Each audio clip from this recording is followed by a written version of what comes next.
Let me start first with Trevor Lawrence. What was your initial reaction to last night's news that he had tested positive for COVID? Well, you hope he's fine, right? And there's so many of these cases, and we see so many athletes that turn out to be fine that you almost forget that there's going to be somebody who it doesn't work out as well for. So that's the first thing. The other is it's really just inevitable. I mean, we've said it all along. College football is the hardest sport to try to do this during a pandemic. These guys are around other college kids. Colleges are built to be communal. They're built so people interact. And, there's only so much of a bubble you can put a young person in. He can't just go back to a 30,000 square foot mansion like Tom Brady can and only be around his family. So it's a little bit inevitable. And then you really look and say, all right, they can beat BC this weekend. They could probably beat Notre Dame next weekend, but will Trevor Lawrence be there for next weekend's Notre Dame game, which is a top 5 matchup in a year when we haven't had many and don't appear to have a whole lot during the regular season. So what's up with the Notre Dame game? Dan Wetzel joining us. You laid that out exactly as I would expect. His health, both short-term and long-term, obviously is the most important thing. Now, as you understand the ACC's COVID protocols, finish that point if you would. What is the timeline like for his return to the field, and can it happen in time for the Notre Dame game? Where does that stand? So this is what it appears to be, but there is a little wiggle room. No one's really boxing themselves in. 10 days starting the day you get your test or you have symptoms. Now, he can go back and say, I had symptoms on Monday and restart the clock. I don't know what's exactly going on. We don't have an answer on that. He says he has, relatively mild is how he described it. But he did test positive on Wednesday. 10 days from Wednesday, if you count Wednesday, is next Friday, the night before the Notre Dame game. Now, there is an 11th day where you have to have no fever, and then team doctors have to clear you. What's uncertain is, do you have to wait that entire day? Or once you don't have a fever in the morning, are you then clear? We don't exactly know right now. At least I don't. Maybe someone else does. There's also this. Trevor Lawrence wouldn't presumably be able to fly with the team on that Friday. How does he get to South Bend? Okay, you say, hey, fire up a booster's jet. That's not how the NCAA works, at least, in normal times. Does he have to, drive up there and stay at the Motel 6 off the highway by himself and then show up at the game? He would have no practice. There's all sorts of, these quirky little things that will make it probably pretty interesting as this sorts out. But if he gets through this fine, I do think there's a high probability that however this is going to work, Trevor Lawrence will be on the field in South Bend next Saturday night. We are talking to Dan Wetzel. All right, Dan, obviously COVID has been the biggest story of the year, both in sports and outside of it. You also have a great piece up right now about the Big Ten and Nebraska. Now, Wisconsin's COVID totals approach the numbers where the conference would step in and mandate that the game would be called off. Wisconsin made that decision on their own. Did Nebraska feel like Wisconsin was trying to avoid playing the game without Graham Mertz and their head coach, Paul Chryst? I don't know specifically what Nebraska football thinks. I think there was a feeling around the Big Ten amongst other people that, hey, this is kind of convenient. We're just going to call this game before we have to. Now, in the ensuing days, it was sort of inevitable there'd be more tests positive, so it would have been canceled anyway.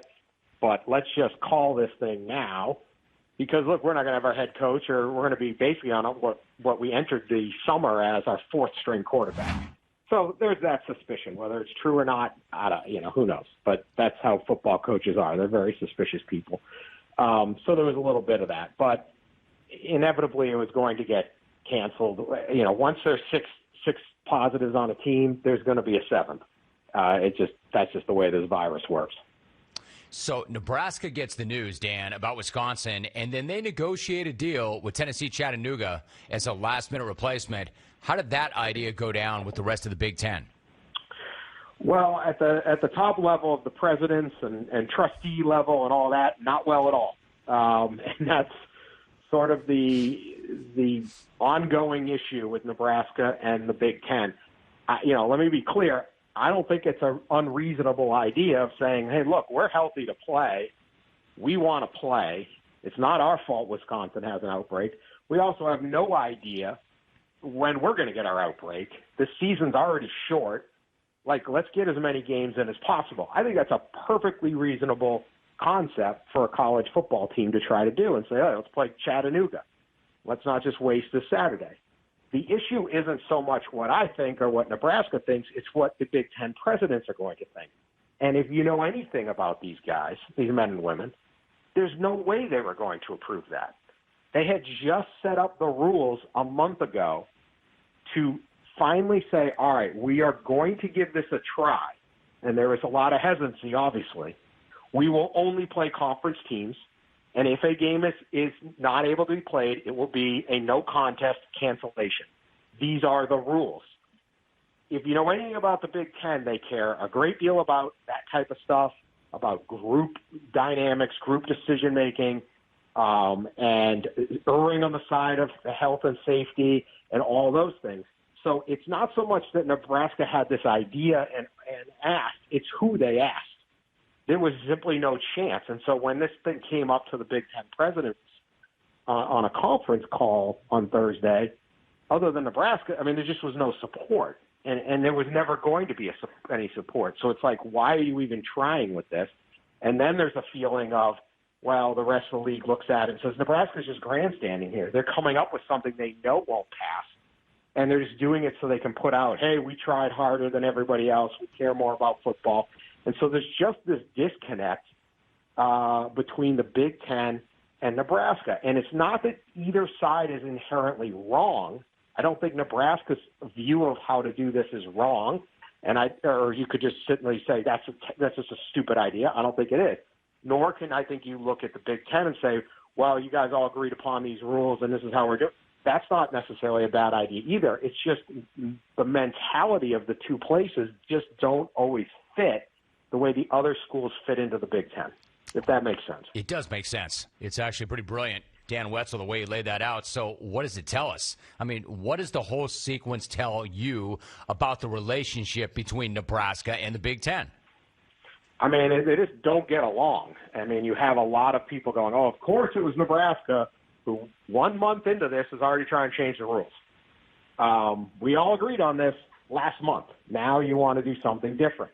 And it's Nebraska sitting there saying, hey, you guys got to start thinking outside the box. We got to play football games. You don't understand how much it matters here in Nebraska. So they just don't get along. It's like a bad marriage.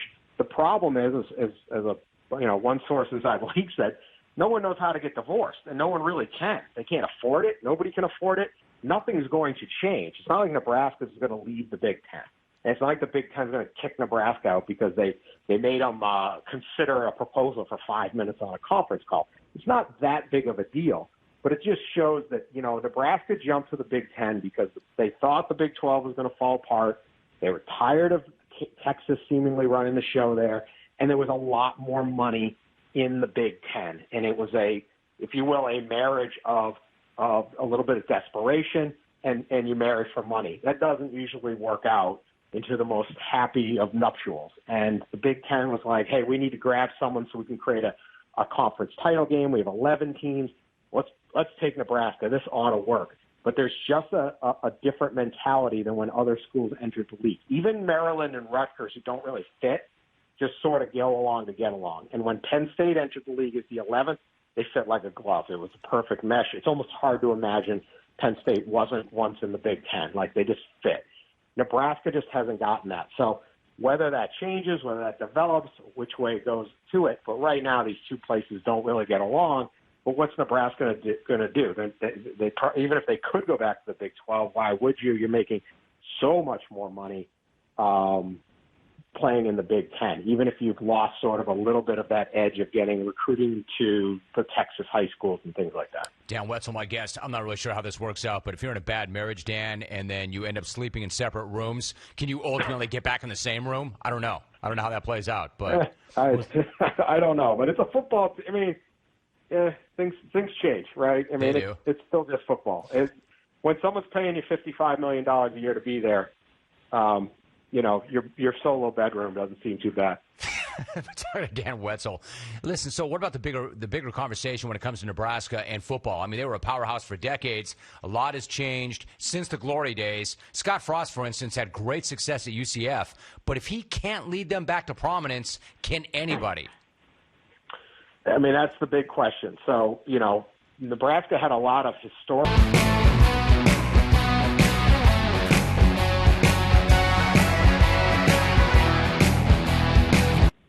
There was a period of time when so many schools wouldn't accept a running quarterback, particularly an African-American quarterback. They did a great job with that kind of concept. They've had a million advantages, right? It's a great place to play. But that kind of ended in the 90s, and it's a different ball game now. And even through their Big 12 membership, they're playing 4 teams a year down in the state of Texas. They're getting a lot of recruits from Texas.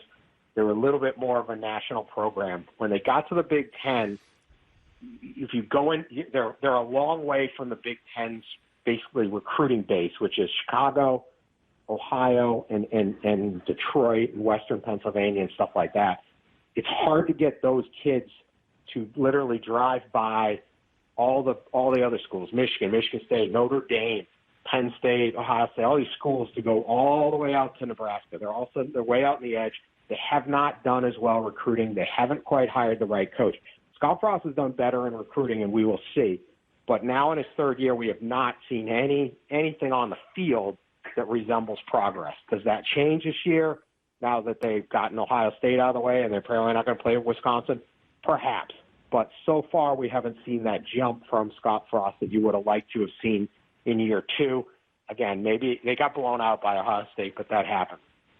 Maybe we will see it going forward. But clearly, if he can't make it work, you wonder, what's the cap, what's the limit of Nebraska football? But I'm certainly willing to give Scott Frost more time to figure that out because he inherited a pretty mediocre roster, and it's going to take some work. But he's had some decent recruiting classes, just hasn't shown on the field. Spending time with Dan Wetzel. Dan, one last thought, if you don't mind. I got to get your thoughts on Lane Kiffin. So he retweets that fan who was raging about that missed call in the Auburn game. He gets fined $25,000 for it. He threatens to pay the fine in pennies.